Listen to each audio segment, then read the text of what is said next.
এক সাহাবী এসে রাসূল পাকের দরবারে বলতেছে, ইয়া রাসূলুল্লাহ সাল্লাল্লাহু আলাইহি ওয়াসাল্লাম, আমি আজকে বাসায় যাওয়ার পরে হঠাৎ একটা চিন্তা মাথায় আসলো।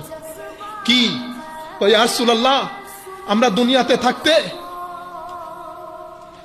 যখন ইচ্ছে করে আপনার দরবারে চলে আসি, যখন ইচ্ছে করে আপনার দরবারে চলে আসি, আপনার জিয়ারত নসিব হয় ইয়া রাসূলুল্লাহ, আপনার চেহারা দেখতে পাই।